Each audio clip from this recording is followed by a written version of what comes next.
자, 그 다음에 이제 이 탄력성에 대한 내용인데요. 예. 수의 가격 탄력성을 보시게 되면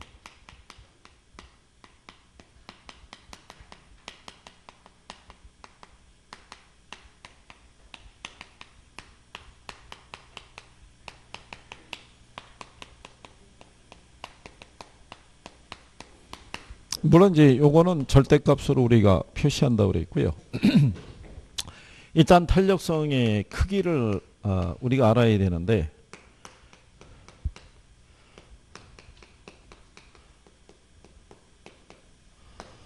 그나저나 나가신 분들이 또 들어와야 같이 또 정리를 할 텐데 그죠?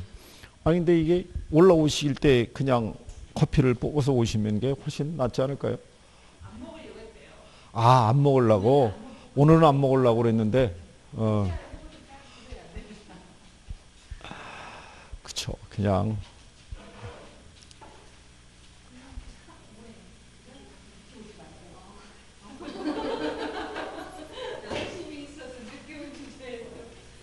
아니 그냥 뭐 들고 와야 될 때 그냥 이렇게 해서 들고 올라오시고 혹시 만약에 늦게 도착했어도 그냥 편안하게 문 열고 들어오시는 게 낫다는 얘기죠. 간혹 가다가 보면은 밖에서 기다리시는 분이 있어요. 이 쉬는 시간에 들어오려고. 그렇잖아요. 근데 선생님 입장에서는 막 쉬려고 그랬던 거예요. 쉬려고 그랬는데 그분이 갑자기 들어오잖아요. 그러면은 오자마자 잠깐 쉬겠습니다 그러면 또 민망할 거 아니에요. 그리고 또 수업을 한 5분에서 10분을 더 갈 수도 있어요. 그러니까 그냥 도착할 때 그냥 바로 들어오시면 돼요. 자, 우리가 이제 탄력성을 배우실 때 요즘 출제할 때 이것도 물어봐요. 크기를. 그래서 우리가 기본이 단위 탄력적이라고 있죠. 요즘은 얘도 등장을 해요. 단위 탄력적이라는 건 어떤 의미예요? 그래요.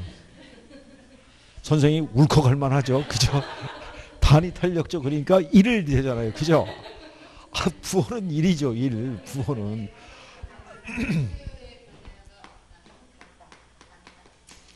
가격의 변화율과 수혜량의 변화율의 크기가 동일한 경우죠. 물론 부호는 1로 표시하죠. 그죠? 그러면 탄력적이라는 것은요. 가격의 변화율에 비해서 수혜량의 변화율의 크기가 큰 거죠. 그래서 얘는 1보다 어떻게 돼요? 크죠. 예. 그 다음에 비탄력적이라는 애가 있죠. 얘는 가격의 변화율에 비해서 수혜량의 변화율의 크기가 작은 경우죠. 그래서 얘는 1보다 어떻게 돼요? 작다라고 얘기하죠. 그러면 우리가 탄력적이거나 또는 비탄력적으로 만들어 줄 때 그 이유가 있을 거 아니에요. 그죠? 뭐가 있어요?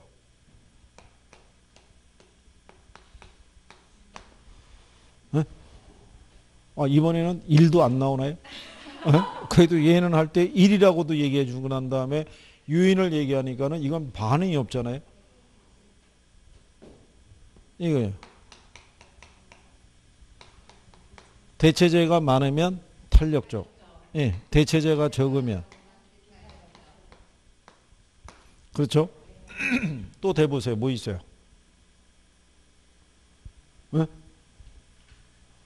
표정이 대체제로 만족하지 뭘 더 바라냐 뭐 이런 거예요. 아니 이게 장기면 그래. 학원 오시기 전에 밑에서 화음 넣고 연습하고 오시나요? 반응이 어떻게 똑같이 나오죠? 아니 장기면 탄력적, 단기면 비탄력적 이런 거잖아요. 그렇죠? 그게 연결이 돼야 이게 탄력적이다 비탄력적이다가 같이 정리가 되잖아요. 그죠? 그러면 얘네는 일반적인 탄력성을 얘기를 하고요. 특수한 형태의 탄력성이 두 개가 있죠. 완전 탄력적인 애가 있고 완전 비탄력적인 애가 있죠. 완전 비탄력적이라는 의미는 뭐예요? 얘는 부호가 0으로 나와요. 그죠? 얘는 부호가 무한대로 나오고요. 완전 비탄력적이라는 거는 예.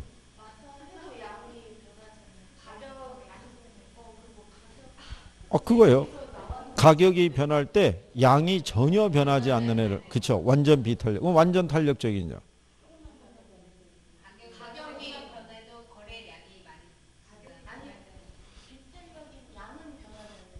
예, 이건 양은 안 변하고 얘는 양은 변하겠죠. 그러니까 완전 탄력적이라는 거는 미세한 가격 변화에도 수혜량이 무한대의 크기로 변할 수 있는 거를 완전 탄력적이라고 그랬고요. 그래서 이 5개의 크기를 기본적으로 알아두셔야 되는 거죠. 이거는 표현이 뭐가 똑같냐면 공급도 똑같아요. 다만 이제 공급이다, 수요다 이게 얘기하는 거에 대한 차이다 이렇게 보시면 되죠. 그래서 24번에 보면요. 부동산 매매 시장에서 수요와 공급의 가격 탄력성에 관한 설명으로 틀린 걸 물어봤을 때 거기 2번에 보면 2번 질문에 공급의 가격 탄력성이 0이면 완전 비탄력적이라는 얘기죠. 그런 문장을 바꿔서 수요의 가격 탄력성이 0이면 완전 비탄력적이 되는 거죠.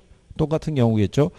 그 다음에 4번에 보면 수요 곡선이 수직선이면 수요의 가격 탄력성은 완전 비탄력적이라 할 수 있죠. 문장을 바꿔서 공급 곡선이 수직선이면 공급의 가격 탄력성은 완전 비탄력적이 되겠죠. 그 다음에 3번 지문을 보시면 수요의 가격 탄력성이 비탄력적이면 가격의 변화율보다 수요량의 변화율이 더 작다란 얘기죠. 그 다음에 5번 지문을 가면 공급의 가격 탄력성이 탄력적이면 가격의 변화율보다 공급량의 변화율이 더 크다는 얘기죠. 그러니까 이거는 수요나 공급이나 똑같은 거예요, 표현이. 그러니까 실전에서도 이렇게 나오는 거니까. 그래서 이제 답이 1번에 보면 수요의 가격 탄력성이 완전 탄력적이면 가격의 변화와는 상관없이 양이 고정이 된다라고 해놨죠. 양이 고정이 되는 경우는 어떨 때? 완전 그렇죠. 예. 그러면 이런 문제는 요 개념을 알고 있으면 쉽게 풀 수 있는 거죠. 그렇죠? 예. 그래서 24번에는 답이 1번 이렇게 보시면 되겠고. 25번에 보면 수요와 공급의 가격 탄력성에 관한 설명으로 옳은 거를 모두 고른 걸 물어봤죠. 그래서 기억을 보게 되면 대체제를 쉽게 찾을 수 있을수록 수요의 가격 탄력성은 작아진다 했으니까 틀렸죠. 예, 대체제가 쉽게 찾을 수 있다는 얘기는 대체제가 많다는 얘기죠. 그럼 탄력적이 돼야 되니까 기억은 틀리겠죠. 그러면 1번하고 2번은 답이 아니죠. 니은에 보면 동일한 수요 곡선상에서 가격이 높을수록 수요의 가격 탄력성은 항상 커진다 그랬으니까 틀렸죠. 가격이 높아지면 높아질수록 양이 점점점 어떻게 돼요? 줄어들잖아요. 예, 그렇기 때문에 가격 탄력성은 커진다라고 그랬으니까 틀렸다는 얘기죠. 그 다음에 디귿에 보게 되면 상품의 저장에 드는 비용이 클수록 공급의 가격 탄력성은 작아진다라고 얘기하죠. 이게 상품을 생산해서요. 저장할 때 들어가는 비용이 있잖아요. 그게 많이 들어갈수록 공급을 많이 늘리기 어렵다는 얘기죠. 그래서 비탄력적이 된다 이런 표현이고요. 그 다음에 공급 곡선이 원점을 지나고 우상향하는 이 직선 형태일 경우에 공급의 가격 탄력성은 항상 1이다라고 얘기를 했죠. 네, 그 얘기가 무슨 얘기냐면 우리가 이제 지난번에 이렇게 한번 얘기한 적이 있죠. S1이 있고 S2가 있다. S1, S2가 있으면 어떤 게 탄력이고 어떤 게 비탄력이냐 뭐 이렇게 물어봤던 적이 있죠. 뭐 어떤 게 탄력인 것 같아요. 이게 둘 다 단위 탄력적이라고요. 여기 있는 원점이 있죠. 원점에서 출발하는 직선은 기울기에 관계없이 언제나 단위 탄력적인 것을 나타내는 거예요. 이 변화와 이 변화의 크기가 동일해요. 이게 그래서 이제 그 얘기를 하는 거죠. 그래서 답은 몇 번이 된다? 5번 이렇게 얘기할 수 있죠. 조금 이제 이렇게 나오게 되면 여러분들이 알고 있는 지문도 있고 조금 생소한 지문이 들어오잖아요. 예, 그러면은 이제 그럴 때 좀 당황하게 되는 거죠. 근데 이렇게 부딪혔을 때 확인하기가 조금 힘들면은 거기 집착하지 마시고 넘어가야 돼요. 다음 문제로. 예, 거기서 집착을 해서 이게 뭐지 계속 머물러 있게 되면 시간만 뺏기는 거예요. 어차피 쉬운 문제도 2.5점이고 어려운 문제도 2.5점인 거예요. 그죠? 그러니까 그런 식으로 정리하시면 되겠고 그 다음에 26번에 가시게 되면 수요와 공급의 탄력성에 대한 설명 중에서 타당한 것을 물어봤죠. 1번에 보면 부동산 수요의 탄력성이란 수요량의 변화에 대한 가격 변화를 의미한다 그랬으니까 그쵸? 예, 그러면 틀렸겠죠. 우리가 이 분수식이 있으면은 항상 분모부터 읽고 올라가야 되죠. 그러니까 가격의 변화율에 대한 무슨 변화율? 수요량의 변화율로 표시해야 된다는 얘기죠. 탄력성이 크다는 얘기는 양의 변화보다 가격의 변화가 크다는 걸 의미한다 그랬으니까 틀렸다는 얘기죠. 가격의 변화보다는 무슨 변화가? 양의 변화가 더 커야겠죠. 그렇죠? 자, 거기 보시면은 3번에 수요가 비탄력적일 때 임대료를 올리면 임대인의 총 수입은 어떻게 돼요? 증가하겠죠. 예, 그래서 그 요즘은 그 임대업자의 총 수입이 있죠.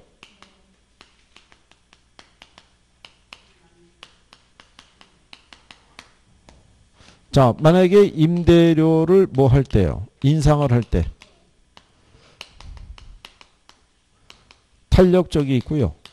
단위 탄력적이 있고 비탄력적이 있을 때 탄력적일 때는 임대인의 수입이 어떻게 돼요? 줄어들죠. 비탄력이면 증가하죠. 단위 탄력이면. 예, 그래서 우리가 지난번에 뭐라고 그랬냐면 비탄력적일 때 비례한다고 그랬어요. 올리면 늘어나고 내리면 줄어든다고. 탄력적일 때는 반대라고 그랬는데 그래서 요즘은 여기까지 나와요. 단위 탄력적일 때는 불변이라는 얘기예요. 임대료 10% 올리면 양도 10%딱 줄어드는 거예요. 그러니까 전체 수익의 크기는 변화가 있다 없다. 예, 변화가 없다라고 얘기해 주는 경우에요. 그래서 이 표현도 구별은 해 주실 수 있어야 될 거예요. 예, 이것도 지문으로 활용해 주니까. 그래서 이제 예, 거기에 나와 있는 26번의 답이 이제 3번이고요. 그 다음에 이제 27번을 가보시게 되면 지금 우리가 경제편이나 중요한 단원을 갈 때는 거의 문제를 다 풀고 가고 있는 거예요. 네, 거기를 이제 벗어나게 되면은 이제 생략하는 문제도 좀 있고, 네, 이제 그렇게 생각하시면 되겠고. 자, 수요의 가격 탄력성에 관한 설명으로 틀린 거를 물어봤을 때요. 1번 지문에 보면 미세한 가격 변화에 수요량이 무한히 크게 변하는 것은 우리가 완전 탄력적이라는 거예요. 우리가 완전 탄력적이라고 그럴 때는요. 기울기가 어떻게 돼요? 수평이잖아요. 그러면 이 가격이라는 게 임의의 가격인 거예요. 항상 이 가격이 고정되어 있는 건 아니라는 얘기죠. 이 가격에 이 주어진 양이 이렇게 되어 있을 때 만약에 이 주어진 가격보다도 가격이 조금 높아질 수 있어요, 없어요? 네, 단 1원이라도 상승하게 되면 이 수요량이 존재하지 않는 거예요. 근데 만약에 그러니까 이제 이렇게 가격선이 이렇게 가겠죠.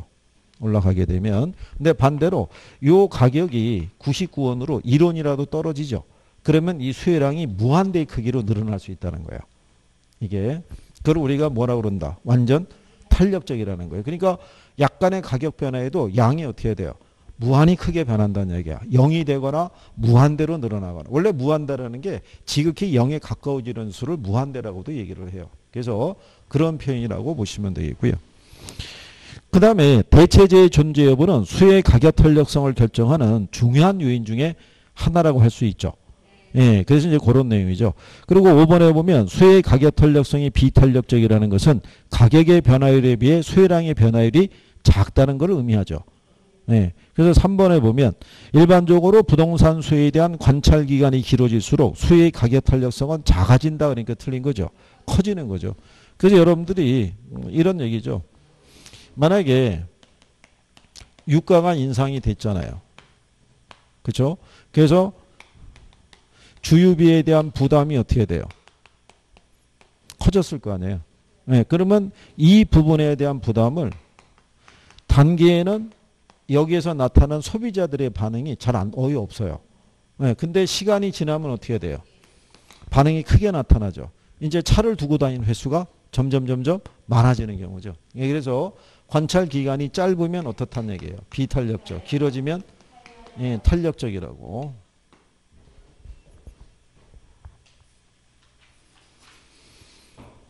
자, 그 다음에 이제 뒤로 넘어가셔서 28번을 보셨을 때, 자, AJ 수요의 소득 탄력도가 0일 때 있죠. 예, 소득이 10% 증가했다면 A 부동산의 수요는 어떻게 되느냐를 물어본 거예요. 그죠? 예. 자, 0이라는 얘기는 어떤 의미예요? 0이라는 얘기. 소득이 변할 때 수요량이 전혀 변하지 않는다는 얘기죠. 그런 재화가 무슨 재화라고 그랬냐면 중간재라고 얘기했죠. 무슨 재화? 중간재. 예. 그래서 부동산 수요는 불변이라고 봐야겠죠. 0일 때. 그 다음에 A제와 B제의 수의 교차 탄력도가 플러스라고 주어져 있죠. 플러스란 얘기는 0보다 크다란 얘기죠. 예, 그러면 두 개의 제와는 대체제라고 할 수 있어요. 그럴 때 A제의 가격이 하락하면 B제의 가격은 어떻게 돼요? 자, 이런 얘기죠. A제가 있고요. 그 다음에 무슨 제어가 있을 때 B제가 있죠. 둘이 서로 무슨 관계냐면 대체제잖아요. 그럼 A제의 가격이 어떻게 돼요? 하락하잖아요. 얘 가격이 하락할 때 얘 수요가 어떻게 돼요? 감소. 이게 대체제잖아요. 그러면 얘 가격이 어떻게 돼요? 예, 하락하는 거죠. 그래서 대체제는 가격의 움직임이 같은 방향으로 가고요. 양의 움직임은 반대예요. 근데 보완제는 얘하고 반대죠. 얘가 가격이 하락하니까 수요가 어떻게 돼요? 얘가 증가하죠. 얘는 줄고. 그러니까 대신 얘 소비가 늘어난다는 얘기죠. 그러니까 가격의 움직임이 같이 가는 애가 뭐예요? 대체제예요. 그럼 이제 예를 들어서 여러분 지금까지 시험에는 이렇게 나온 거라고요. 얘 가격이 하락하면 수요가 어떻게 돼요? 감소하는. 요걸 물어봤다고요. 근데 가격이 하락할 때 같이 가격이 하락하면 무슨 제와? 대체제. 그러니까 율로 넘어갈 수 있다는 거예요. 무슨 말인지 이해하시겠죠? 그러니까 그 내용까지 구별할 수 있으시면 되겠죠. 그래서 답이 2번이 되겠죠. 이해하시겠나요? 예. 그래서 이제 그렇게. 그 다음에 이제 2번에, 29번에 보시면 주거 서비스 공급의 임대료 탄력성에 대한 설명 중에서 틀린 걸 물어봤잖아요. 예, 2번 지문에 보면 생산에 소요되는 기간이 길수록 공급의 임대료 탄력성은 더 비탄력적이 되겠죠. 그 다음에 단기 공급의 임대료 탄력성은 장기 공급의 임대료 탄력성보다 더 비탄력적이죠. 그 다음에 이제 거기 4번에 건축 인허가가 어려울수록 공급의 임대료 탄력성은 더 비탄력적이겠죠. 예, 그래서 요 2번, 3번, 4번 있죠.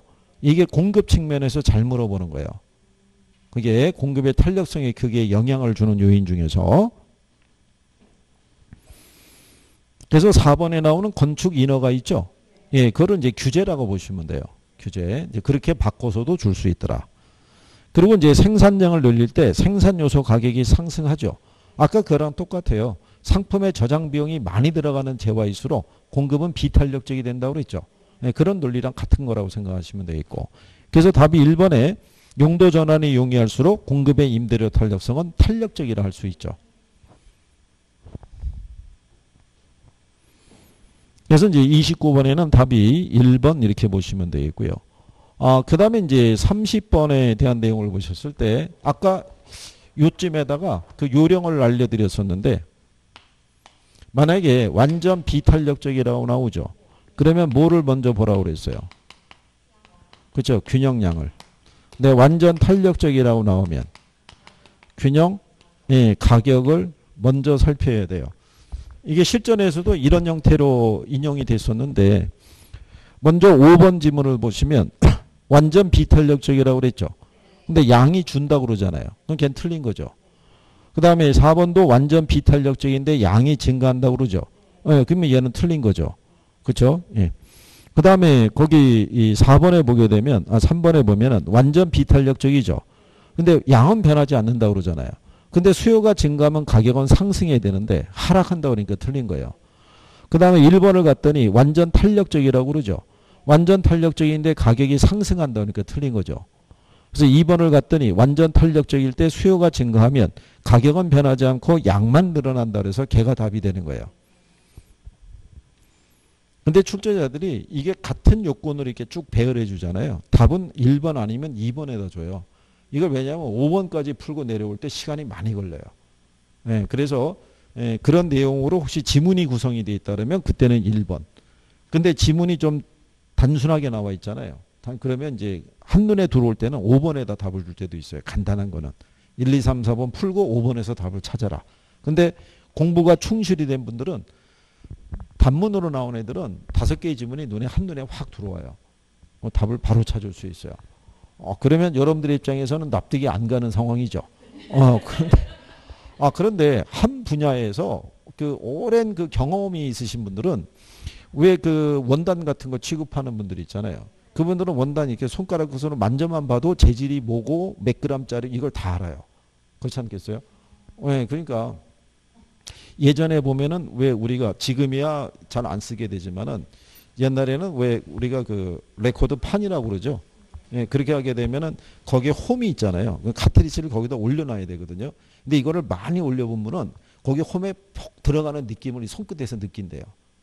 예, 그걸 잘 제대로 못 올려놓게 되면은 시작하고 이게 잘 안 맞아가지고 처음 단계를 못 들어간대. 그런 분들은 이렇게 하면서 올려놓으면 그 감이 느껴진다는 거죠. 그러니까 여러분들도 느껴질 수 있는 거예요. 그죠? 근데 일단은 처음에 비해서는 조금 낮은 거예요. 처음에 비해서는 어쨌든 낮긴 낮은 거예요. 그리고 나중에 여러분들이 또 깜짝 놀랄 때가 있다고요. 야, 점수가 이 정도 나오네. 뭐 이런 것도 있죠. 그럴 때 자신감이 확 올라가는 거예요. 네?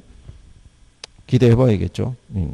자, 그래서 거기 31번에 보시면 이 수요와 공급의 탄력성에 관한 설명 중에서 틀린 거. 1번이 공급이 증가할 때라고 그랬죠. 이 공급이 증가하면 가격은요. 하락해야겠죠. 그때 비탄력적이면 가격이 더 내리겠죠. 예, 그런 내용이죠. 그 다음에 소득 탄력성은 소득의 변화에 대한 수요량의 변화율이다. 이런 얘기죠. 예, 그래서 항상 그거 풀 때 요령이 뭐냐면요. 문제가 이렇게 나올 거라고요. 수요의 무슨 탄력성? 가격 탄력성 그러면 가격의 변화에 대한 무슨 변화율? 수요량의 변화율. 소득 탄력성 그러면 소득의 변화에 대한 수요량의 변화율이다. 이렇게 생각하시면 되죠. 그리고 3번을 보면 수요가 증가하면 가격은 상승하겠죠. 그럴 때 공급이 비탄력적일수록 더 오르겠죠. 예. 근데 4번에 보면 공급이 가격에 대해서 완전 비탄력적이죠. 수요가 증가해도 가격이 변하지 않는다니까 틀린 거죠. 완전 비탄력적이면 뭐가 변하지 않는 거예요? 양이 변하지 않죠. 양이. 그래서 답이 몇 번이다? 4번. 이렇게 해서 이제 비슷한 유형을 계속 반복하다가 보면 조금씩 감이 와요. 그러면은 문제 찾는, 답 찾는 속도가 빨라지죠.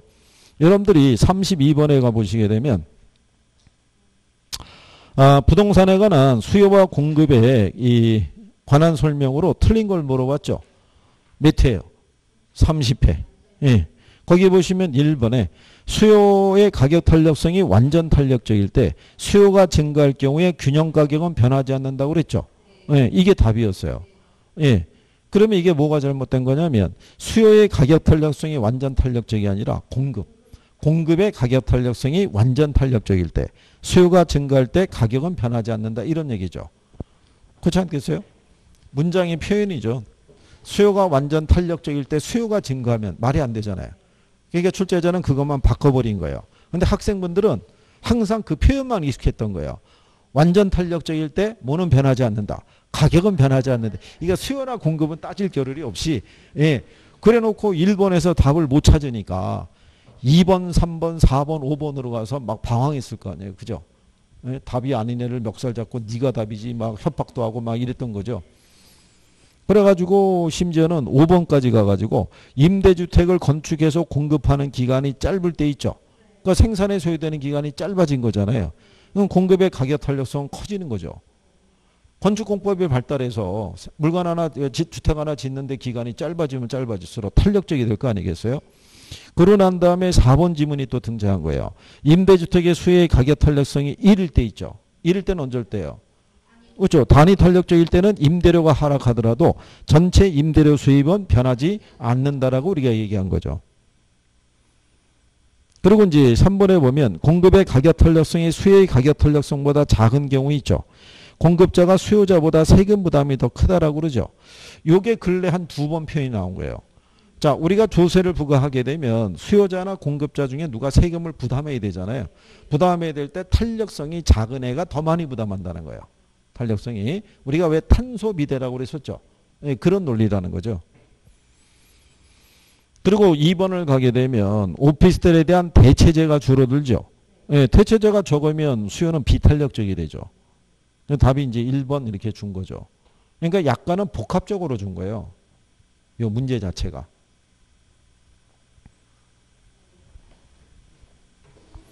근데 원래 그런 거예요. 여러분들이 답을 맞추면 좋은 문제고 쉬운 문제고 그죠? 쓱 봐서 답이 잘 안 나오면 어렵고 치사한 문제고 뭐 그런 거예요. 그게.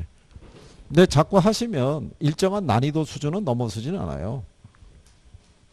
늘상 말씀드리지만 제한된 시간 안에 풀어야 되기 때문에 40문제를 다 난이도가 상으로 줄 수는 없다고요.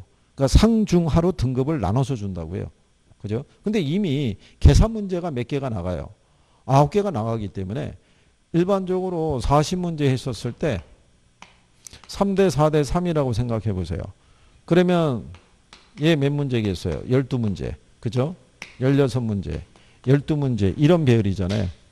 그러면은 9개가 뭐로 들어가면 계산 문제로 가면은 난이도가 높은 애 이론에서는 3개밖에 안 나온다는 얘기예요. 그걸 몰아버리면. 그러면은 우리는 걔는 버리더라도 여기 안에서 몇 개는 맞을 수 있다는 거예요. 24개는 맞출 수 있다는 얘기예요. 그죠? 조금 더 해가지고 2대 4대 4로 주면은 훨씬 쉬워지죠. 그렇지 않아요? 이거 8개밖에 안 나오고. 그죠? 16개, 16개면 해볼만 한 거죠. 그렇지 않아요? 그럴 때가 이제 난이도가 좀 쉬워 보이는 거예요. 계산 문제가 주어지듯. 그럼 계산 문제가 여기서 난이도 중에서 계산 문제가 들어갈 때 쉬운 애들도 들어간다고요.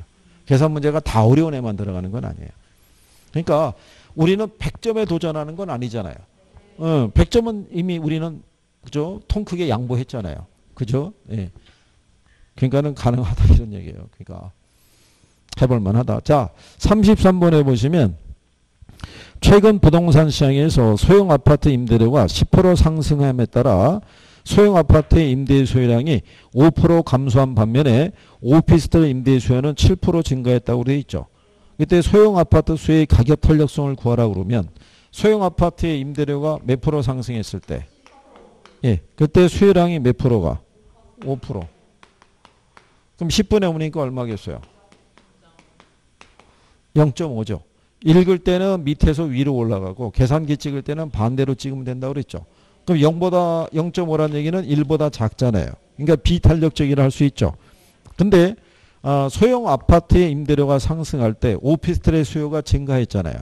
한 재화의 가격이 상승할 때 수요가 증가하는 재화를 대체재라고 얘기한 거죠. 그래서 답이 5번. 그죠?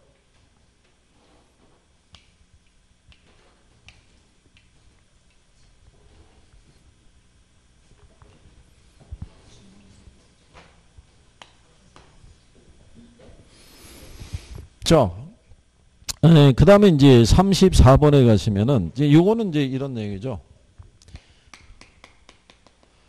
가격 탄력성이 있고요.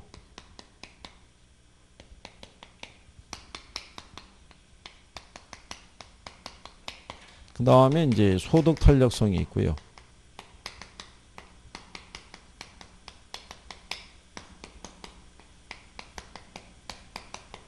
그 다음에 이제 교차 탄력성이 있죠.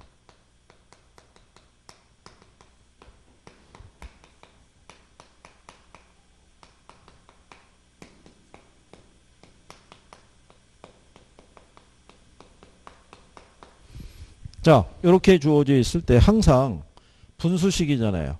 그러면 2개의 변수는 주는 거예요. 나머지 하나만 찾으라는 얘기인데 원래 얘를 구하는 게 기본이에요. 이거를. 예, 그래서 왜냐하면 분모는 우리가 알고 있는 수고 분자가 미지수이기 때문에 2개의 변수를 주고 얘의 변화를 구하라고 얘기를 해요. 그러면 거기 34번 문제도요. A 부동산에 대한 가격 탄력성과 소득 탄력성이 있죠. 각각 얼마를 줬어요? 0.8과 0.4를 준 거예요. 그러면 얘가 0.8이고 0.4 줬잖아요. 그런데 가격이 몇 프로? 2%. 상승하고 소득이 몇 프로? 그러면 곱하면 되죠. 2 곱하기 0.8 하면 1.6%가 줄어들겠죠. 가격 탄력성은 반비례니까.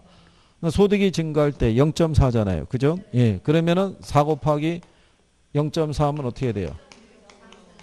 예. 그렇게 되면 전체가 어떻게 돼요? 변화가 없죠. 줄어드는 것과 늘어나는 게 똑같으니까. 그래서 답이 5번의 불변이 되겠죠. 예. 자. 그래서 이런 식으로 구할 수도 있고요. 또 하나는 뭐가 있냐면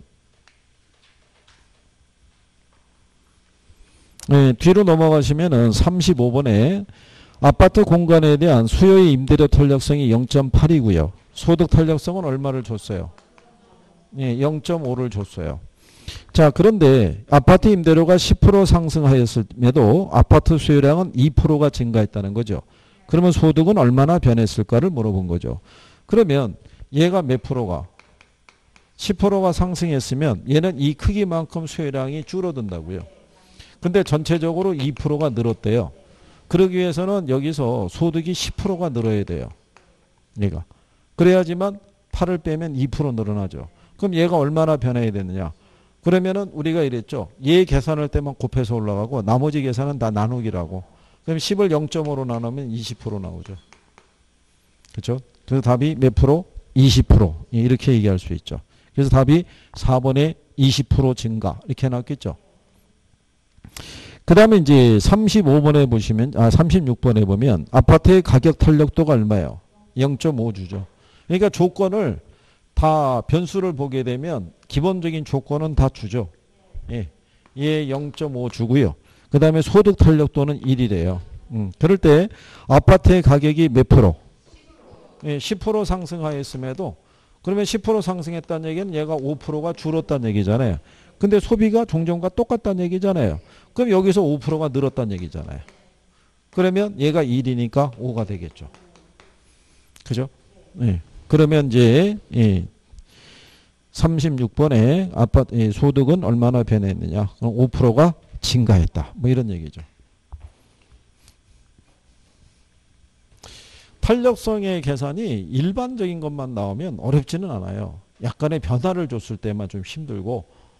그러니까 이제 출제자들이 기존에 계산 문제에 나왔던 거를 약간 변형을 줄 때가 있어요. 계속 같은 패턴을 줄 수가 없으니까. 예, 그럴 때 여러분들이 조금 힘들다고 느끼는 거죠. 그래서 제가 말씀드린 건 계산 문제를 다 버린다라고 얘기한 것은 뭐냐면 우리가 시간 싸움이기 때문에 그런 거예요. 그래서 일단 계산 문제는 뒤로 몰아놓고 마지막에 이론을 다 풀고 더 이상은 이론에서도 이건 모르겠는 거예요. 천상 내가 선택할 수 있는 거는 찍는 것밖에 없어요. 그럼 나중에 얘는 야 몇 번을 찍겠다라고 해놓고 난 다음에 차라리 계산 문제를 들여다봐서 그중에서 내가 해볼 만한 애 있잖아요. 남는 시간에 걔를 하나 붙잡고 풀어보는 게 오히려 확실하게 하나 더를 추가할 수 있는 부분이 되죠. 그리고 일단은 정이 안 되면 연번을 하나 선택해놓고 일단은 그렇게 해놓는 거예요. 그거를 다 풀 시간이 없으니까. 근데 왜 그러냐면 나중에 우리 모의고사 볼 때 보면은 이게 무슨 모르겠잖아요. 그럼 답안지 마킹할 때 이거 빼고 마킹도 안 하고 내는 경우가 있는데 실제로는 그러면 안 돼요. 비워놓으면 내 손해인 거예요. 어쨌든 그것도 약간의 시험운이라고 할 수 있는데 어쨌든 간에 마킹은 해야 되는 거예요. 마킹은. 비워놓고 내면은 내 손해. 컴퓨터는 냉정한 거잖아요. 그쵸? 그 사람이 어떤 고생을 해서 이 시험장에까지 들어왔는지에 대해서는 컴퓨터는 인지를 못해요. 걔는 오로지 거기에 있는 정답 번호만 갖고 판단한다고요. 그리고 약간 나중에 또 시험장 우리 종강할 때 주의사항을 말씀을 드리겠지만 약간 차분하게 답안지 마킹하는 것도 잘 하셔야 되고 책형 체킹하는 것도 잘해야 되고 그렇죠? 그 감독관이 그 답안지 쓰는 요령 있죠? 예, 이런 거 얘기할 때 책형을 주의하세요 이런 얘기는 안 해줘요. A형, B형에 대해서 정확하게 마킹하셔야 된다 이런 얘기는 안 해준다고요. 그건 본인이 해야 되는데 왜냐하면 A형을 받은 사람도 있고 B형을 받은 사람도 있잖아요. 그럼 A형을 받은 사람은 A형에다가 마킹 이게 해야 된다고요. 그렇죠? 제가 지난번에 말씀드렸잖아요. 1차를 A형을 받은 사람이 있죠. 예, 2차 시험 볼 때는 B형을 받았는데 A형이 됐으니까 2차도 아무 생각 없이 A에다 한 거예요. 본인 건 B형인데 그걸 푸는 거예요. 풀어가지고 실력이 또 아주 잘하는 사람이었어요. 반에서 모의고사 보면 거의 뭐 1, 2, 3등을 다투는 사람이었는데 그래가지고 끝났을 거 아니에요. 시험 보고 나왔을 거예요. 본인 생각은 무슨 생각이겠어요? 됐다. 그래서 가서 저녁에 바깥 양반이랑 같이 나가서 외식도 하고 와인도 한번 짱 부딪히고 기분은 다 낸 거예요. 그리고 한 달 뒤에 합격자 발표가 나왔을 거 아니에요. 1차만 합격한 걸로. 2차는 안 된 걸로. 그래갖고 쫓아간 거죠. 컴퓨터가 채점을 잘못했을 것이다. 내 답안지를 보여줘. 니네가 잘못. 근데 거기 찾아간 사람 치고 수정된 사람이 없어요. 다 본인의 착각인 거예요. 결국 확인해 봤더니 책형을 달리 책정한 거 아니에요. 그러니 이게 주변에 소문은 다 냈을 거 아니에요. 됐다고. 그렇죠? 그래서 그 다음에 2차 공부할 때 조용히 다녔다는 거 아니겠어요? 어디 간다는 말도 못하고. 그렇잖아요. 1년을 더. 그런 경우 가끔 있어요. 그러니까 이거는 공부를 못해서 떨어진 게 아니잖아요. 사소한 실수인데, 예? 안 바꿔주죠. 답안지, 그리고 일단은 이렇게 생각하셔야 되는 게, 울리기, 이게 벨이 울리면, 이제 뭐라고 얘기냐면, 이거 내리라고 얘기를 해요. 손을 내리고. 예, 그리고 쟤가 답안지 회수해요. 그때 쓰면은 부정행입니다. 이렇게 얘기를 해요. 그리고 걔네가 이걸 접어서 교실을 빠져나갈 때 답지가 그 손에 안 들려 있으면 안 받아줘요. 예, 그 안에서 그냥 해결이 돼야 돼요. 예, 그러니까 저런 거는 본인의 실수이기 때문에 감독관들이 저것까지 일일이 체킹은 안 해준다고요. 그죠? 그러니까 본인들이 그런 것들은 잘, 연습이 중요하죠. 연습이. 괜찮아요. 우리가 뭐 그런 데까지 뭐 저기 할 수가 있겠어요. 그냥 우리는 어떻게 하든지 간에 몇 점을 맞아서 6점 맞아가지고 이 바닥을 뜨는 게 제일 좋은 거죠. 그렇죠. 예. 그렇게 생각하시면 되겠고. 자, 거기 37번에 보면 어느 지역의 오피스텔에 대한 수의 가격 탄력성이 얼마야? 0.6을 줬어요. 그리고 이제 소득 탄력성은 0.5란 얘기죠. 근데 오피스텔 가격이 5%가 상승함과 동시에 소득이 변해서 전체 소유량이 1%가 감소했다는 거죠. 이때 소득의 변화율. 그죠? 그러면 얘가 몇 프로예요? 5%잖아요. 그럼 5 곱하기 0.6 하면 몇 프로가? 예, 3%가 줄은 거죠. 근데 몇 프로만 줄었대요? 그러면 여기서 2%가 늘었다는 얘기죠. 예, 그러기 위해서는 얘가 4%가 늘어야겠죠. 4분의 2니까 0.5죠. 2를 0.5로 나누면 얼마가 나와요? 4가 나온다고요. 이거를 눈으로 확인하셔야 돼요. 예, 그래서 나중에 익숙해지면은 굳이 나누지 않고도 암산으로 다 돼요. 그죠? 그래서 몇 프로가 증가한 거라고요? 4%가 증가한 거라고. 그죠? 예. 자, 그 다음에 38번에 보시면 아파트에 대한 수의 가격 탄력성이 얼마예요? 예, 0.6을 준 거죠. 예. 그 다음에 빌라 가격에 대한 아파트 수의 교차 탄력성이 얼마? 예, 0.8을 준 거죠. 그럼 여기는 빌라고 여기가 뭐예요? 아파트. 자, 그랬을 때 아파트 가격이 몇 프로 상승했대요? 5%. 그러면 얘가 5 곱하기 0.6이니까 몇 프로가? 3%가 줄은 거죠. 예. 근데 빌라의 가격이 몇 프로 상승했대요? 10%가.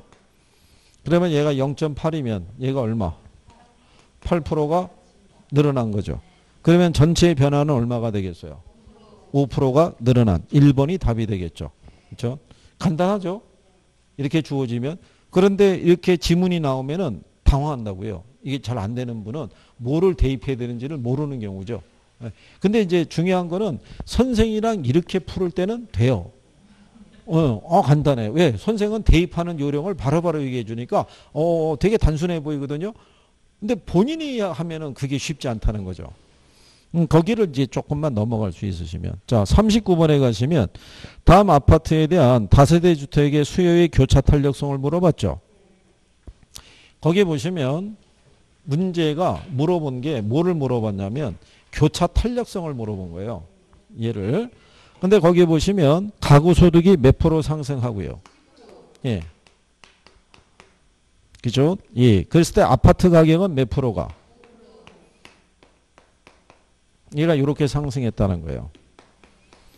그렇죠? 그랬을 때 다세대 주택의 그 수요가 몇 프로 증가했대요? 8%. 근데 이상한 거예요.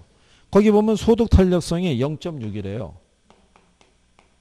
그러면 10 곱하기 0.6 하면은 몇 프로가? 6%가 늘어야 되는데 얘는 8%가 늘었다는 거예요. 그죠? 그러면 어디선가 2%가 늘어난 거예요. 그러니까 얘가 몇 프로가? 5%가 상승했을 때 얘가 몇 프로? 그러니까 5분의 2니까 0.4 나오겠죠. 답이 이거였다고요. 0.4. 이게 기출에서 나왔던 거예요. 이게 한 3년 전 됐죠. 기출에서. 그 이제 여기서 그거를 느꼈어야 되는 거죠. 뭐냐면 6%가 늘어나는데 8%가 늘었다고? 그러면은 대체제가 있으니까 얘가 상승해서 2%가 늘었나 보다. 5분의 2가 되니까 0.4가 나올 거 아니에요. 여기까지는 준 거잖아요. 그러니까 2%는 여기서 채워주면 0.4가 나오죠. 그러면 값은 의외로 간단하게 나올 수 있는데 여기에 꽂힌 거예요. 8%에. 아니 6%인데 왜 8%야? 근데 가만히 봤는데 얘가 5%가 늘었다고 하거든요. 아니 얘는 5% 여기는 8%인데 왜 이게 5%야? 뭐 이러면서 이걸 놓친 거예요. 문제가 교차 탄력성의 크기를 물어보는 건데 교차 탄력성을 구한다는 생각을 못하고 여기에만 꽂혀가지고 답을 못 찾은 사람들이 많아요. 그죠?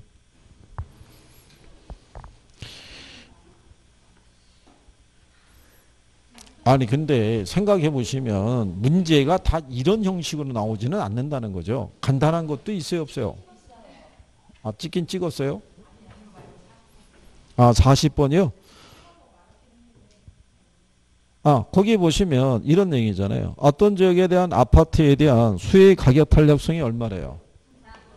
예, 3이고요. 그 다음에 소득 탄력성은 얼마? 예, 1.5고요. 빌라 가격에 대한 아파트 수의 교차 탄력성이 얼마? 2. 이렇게 줬잖아요. 그 상태에서 아파트의 가격이 몇 프로 상승하고요. 예, 그러면 10 곱하기 3이니까 얘는 30%가 어떻게 돼요? 줄었다는 얘기잖아요. 그런데 소득이 몇 프로? 8%. 그러면 얘가 8%가 증가할 때 1.5면 어떻게 돼요? 12%가 어떻게 돼요? 늘었다는 얘기잖아요. 그죠? 그 다음에 거기 보시면은 그 빌라의 가격이 몇 프로 상승했대요? 10%. 그럼 10% 상승하고 얘가 2면은 20%가 어떻게 돼요? 늘은 거 아니에요? 그러면 전체적으로 보면은 30% 줄고 32% 늘었잖아요. 그러면은 몇 프로가 늘었겠어요? 2%가. 그렇죠? 그 다음에 2% 증가죠. 그렇죠? 아, 이거를 옆에 보시면은 41번에 보시면 그 작년 기출문제 나와 있죠. 그러니까 이런 유형으로 우리는 30회 때 대비할 때 이렇게 예제를 풀어봤던 거예요. 이게 왜 이유를 그렇게 풀어봤냐면 그 이전에 출제했을 때는 가격과 소득 탄력성, 예, 또는 가격과 교차 탄력성, 또는 소득과 교차 이렇게 두 개씩 물어봤다고요. 그 세 개를 물어본 적이 없었어요. 예, 그러니까는 마지막으로 한번 쓸 수 있는 게 뭐냐면 세 개를 동시에 물어볼 수 있는 게 있을 것이다. 그래서 이렇게 한번 해본 거예요. 그러고 난 다음에 들어가서 풀어보니까는 간단했던 게 뭐냐면 이 사람들이 요 탄력성이 있죠. 0.6, 0.4 얼마? 0.2를 주고 이 변화를 다 3%를 줬다고요. 예. 그러니까는 계산하기가 어떻게 해야 돼요? 편리하게 해준 경우죠. 그러면 3 곱하기 0.6이면 1.8%가 어떻게 돼요? 줄은 거고 3 곱하기 0.4면 1.2%가 늘었잖아요. 3 곱하기 0.2니까 0.6%가 늘어난 거라고요. 그러면 전체가 변화가 없죠. 불변이 답이었다고요. 이렇게 해서. 그러니까 이게 이제 연습이 되고 요령이 붙으면 그러면 간단해지는 거예요. 의외로. 그렇지 않겠어요? 한번 접하면 괜찮아져요. 그럼 나중에 선생님 이제 여기에 대한 변화가 되는 것까지도 나중에 문제를 또 주죠. 그러니까 그 다음에 이제 42번에 보면요. 아파트 수요의 가격 탄력성은 1.4고요. 아파트 수요의 오피스텔 가격에 대한 교차 탄력성은 0.9고요. 아파트 수요의 상가 가격에 대한 교차 탄력성이 있죠. 예, 마이너스 1.5. 아파트 수요의 소득 탄력성은 1.2다 이렇게 주어져 있죠. 그때 거기 보면은 자 아파트는 정상제라고 그랬죠. 예, 정상제 아니에요. 정상제죠. 왜? 탄력성의 수치가 0보다 크면 정상제라고요.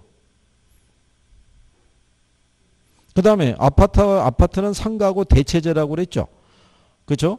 예, 근데 이 아파트 수의 상가 가격에 대한 교차 탄력성이 어떻게 되어 있어요?